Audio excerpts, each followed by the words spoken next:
Beliau berangkat ke ulama yang lain, ulama hikmah, ulama tasawuf kalau bahasa kita sekarang, ulama yang gad akai, ulama yang lembut. Beliau tanyakan, "Ya Syekh, saya sudah membunuh 100 orang manusia. Akankah saya diampunkan oleh Allah kalau saya taubat dengan taubatan nasuha?" Menjawab oleh syekh tersebut secara langsung, "Apabila engkau hadir ke hadapan Allah, berupaya untuk taubat dengan ikhlas, tidak ada dosa yang tidak akan diampunkan oleh Allah Ta'ala." Taubat anak mertua sehingga rida hatinya, senang taubat kepada Allah. Namun disuguhkan satu syarat oleh syekh tadi, drawana berangkat untuk hijrah.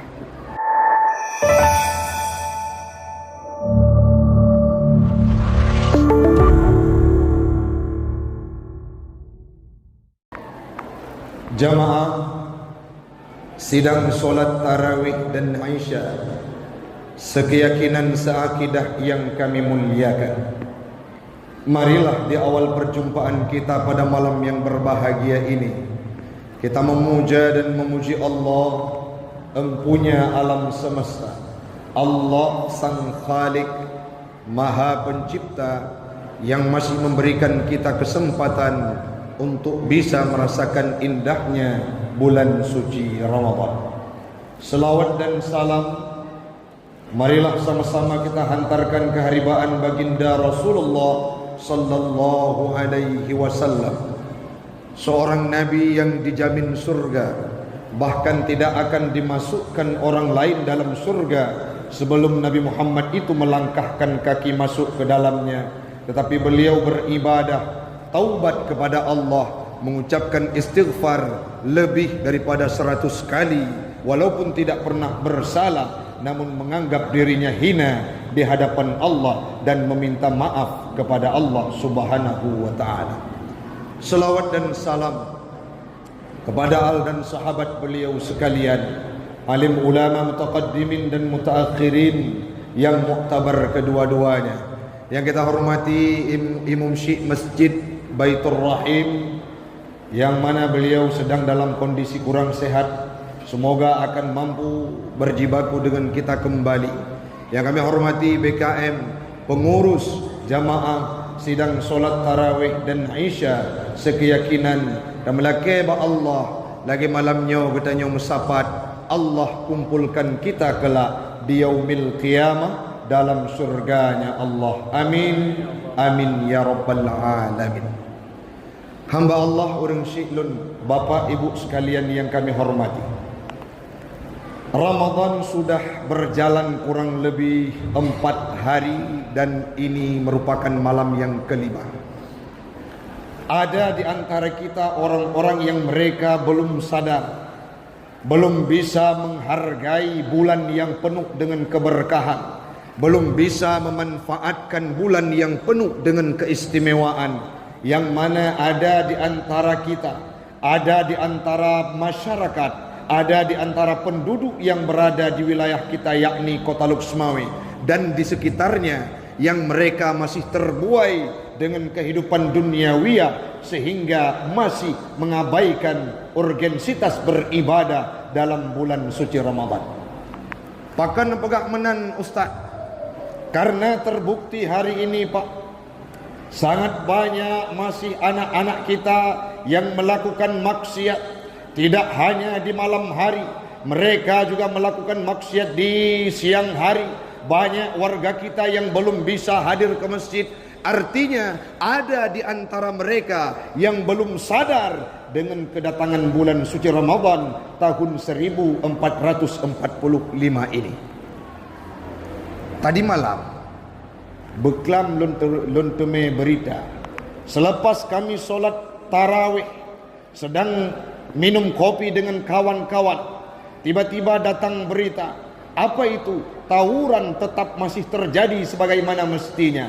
Orang berkata ini salah si remaja tersebut. Kalau orang punya mata batin, mereka akan berpendapat salah orang tuanya.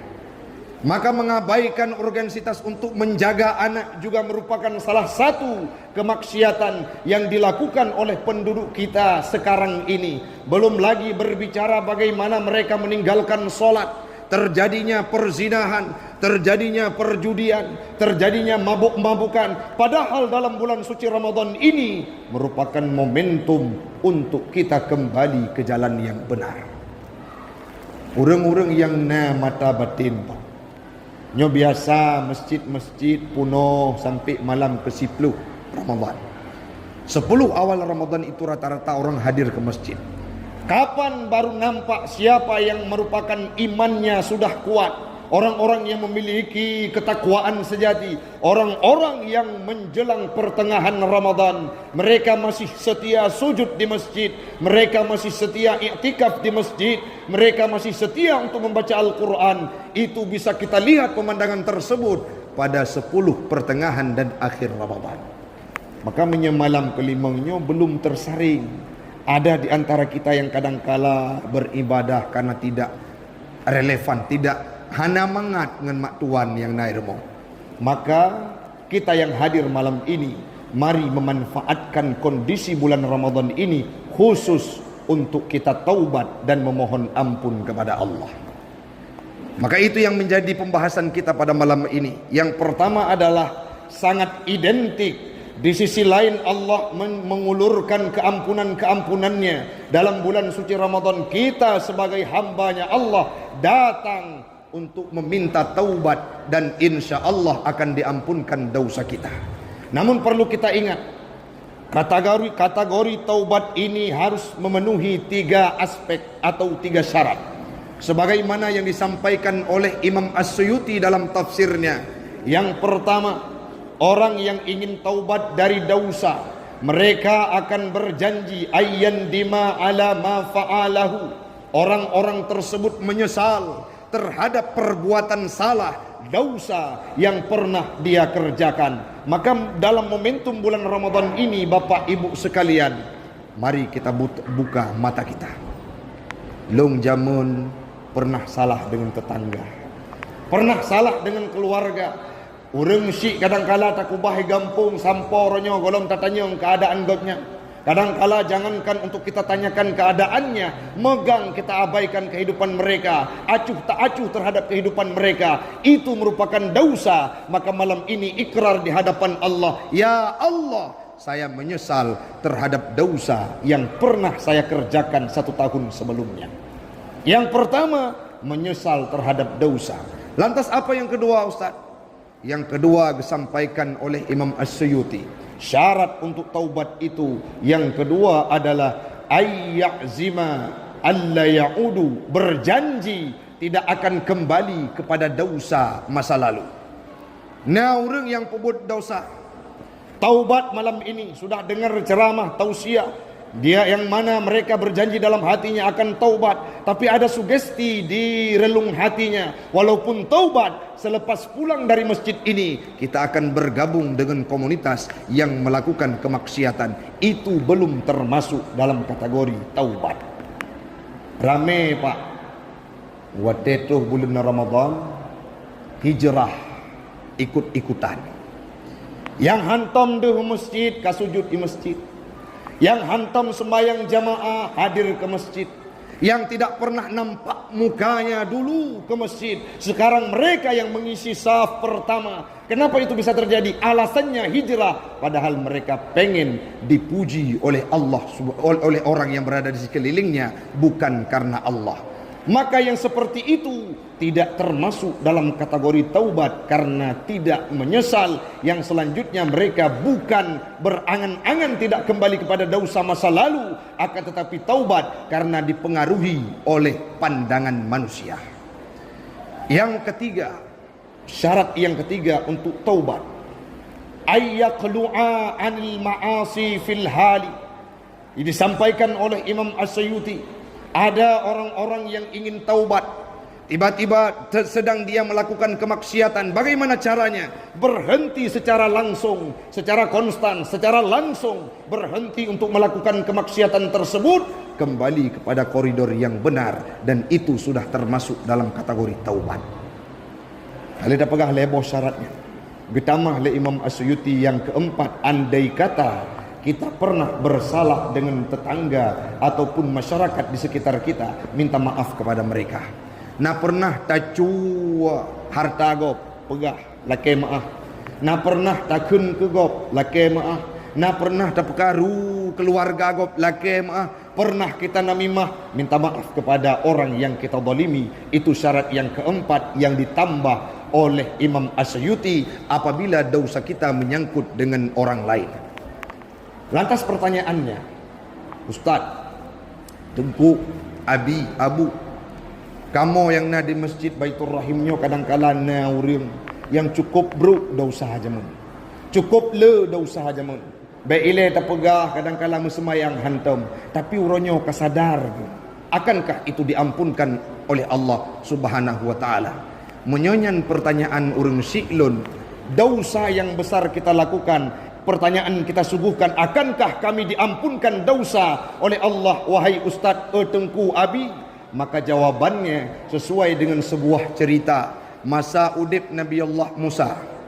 Nasidrau hamba yang mana beliau melakukan kejahatan sangat luar biasa. Puatra gepoh urang si kurang peluh si kurang dro. Tiba-tiba gejak Pak Hidro Tengku. Getanya, Abi, lon urang ka bersalah. Sangat banyak dosa yang saya lakukan. Hari ini saya ingin taubat. Akankah saya diampunkan oleh Allah? Insya Allah akan diampunkan oleh Allah. Yang betul Tengku. Tiba-tiba nampak ragu dari anak mudanya. Getanya le Tengku tersebut, apa kesalahan yang engkau kerjakan? Oh, salah long kadang menyetau ko dengan urang yang dalam kampungnya hana ukuran. Long urang paling bro pakon katroh si kurang peluk si kurang draw. Long poh urang mate mendum long koh taku sehingga mereka kembali ke hadirat Allah. Akankah dosa saya diampunkan? Terkejut Tengku Buno sehingga secara spontan beliau berkata, menyonyan dosa hana perlu taubat. Han ampun oleh Allah. Tiba-tiba karena orang yang tadi ingin taubat masih tenggeng dan emosian, tiba-tiba gecok pedeng getak taku Tengku tersebut sempurna firtuh dro. Beliau berangkat ke ulama yang lain, ulama hikmah, ulama tasawuf kalau bahasa kita sekarang, ulama yang god akai, ulama yang lembut. Beliau tanyakan, ya Syekh, saya sudah membunuh 100 orang manusia. Akankah saya diampunkan oleh Allah kalau saya taubat dengan taubatan nasuha? Menjawab oleh Syekh tersebut secara langsung, apabila engkau hadir ke hadapan Allah berupaya untuk taubat dengan ikhlas, tidak ada dosa yang tidak akan diampunkan oleh Allah Ta'ala. Taubat anak mertua sehingga rida hatinya, senang taubat kepada Allah. Namun disuguhkan satu syarat oleh Syekh tadi, drawane berangkat untuk hijrah. Beliau berangkat untuk hijrah, untuk mendalami ilmu pengetahuan agama. Tiba-tiba dalam perjalanan, di pertengahan beliau menghembuskan nafas terakhir, mati. Wate mati itu malaikat rahmat dan malaikat azab. Gemudawa antara malaikat rahmat malaikat azab. Yang sidro pegaknya jatah lun bukan le malaikat rahmat. Geseoleh malaikat azabnya jatah lun, dia belum pernah beribadah, akan kita masukkan ke tempat yang diazab oleh Allah. Tiba-tiba rentuk malaikat yang pedak gepedame gepegak aci uko antara perjalanan untuk kebaikan dan perjalanannya dari tempat kejahatan sojiu. Leguko le malaikat, singkat cerita, lebih jio ke tempat kebaikan, artinya dia sudah dekat ke tempat kebaikan. Maka watenyan gepegah le Allah Ta'ala masukkan dia dalam kategori orang yang menjadi penghuni surga. Acin bayangkan orang siklun. Malamnya mesti tanya, nah dosa tanya lagi nya. Hana truk tapoh orang firtuh dro. Tapi golom terbuka hati untuk talaki maah ba Allah Taala, maka kiban cara Allah akan mengampunkan dosa kita. Tidak perlu kita berkowar di media. Tidak perlu kita sampaikan kepada orang-orang yang berada di sekeliling kita. Taubat itu merupakan ibadah pribadi yang tidak perlu dipublikasi. Pada zaman Nabi Allah Musa juga ada seseorang yang taubat, dia tidak mau, tiba-tiba tidak diturunkan hujan oleh Allah. Watenya ngeukeun le Nabi Musa, nyolam kawan kita nyona yang golom taubat hidro, sehingga han geputreun hujan le Allah. Watenya dengar le urang yang golom taubat buno, geukeun late Munya seandainya karena lung ya Allah, hana lung taubat lom dari dosa, hana ni petun ujian, uronyo lung taubat kepada dron ya Allah dengan taubatan nasuha. Tiba-tiba apa yang terjadi? Mendung datang, hujan turun karena taubat yang dilakukan secara sirriyah, tidak nampak di permukaan. Maka malamnya, kesimpulan dari paparan singkat kita malamnya adalah yang pertama, bulan suci Ramadan itu merupakan bulan yang sangat banyak kelebihan.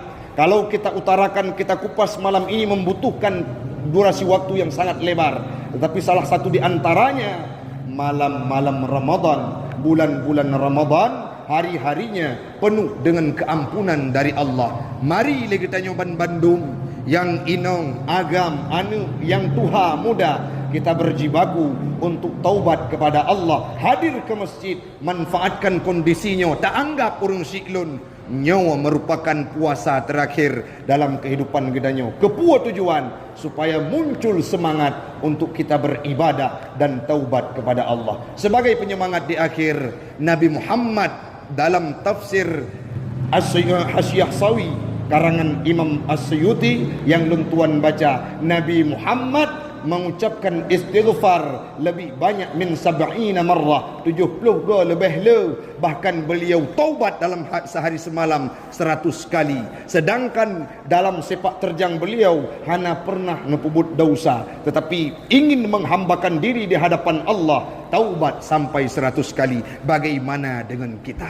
Maka malamnya urung siklun long drone kita nyoban Bandung, semoga menjadi pribadi-pribadi yang tawabin, yang taubat kepada Allah hingga usai Ramadan akan merempuk titel muttaqin sabuk masa tanyo Bandung tamong dalam surga Allah. Amin.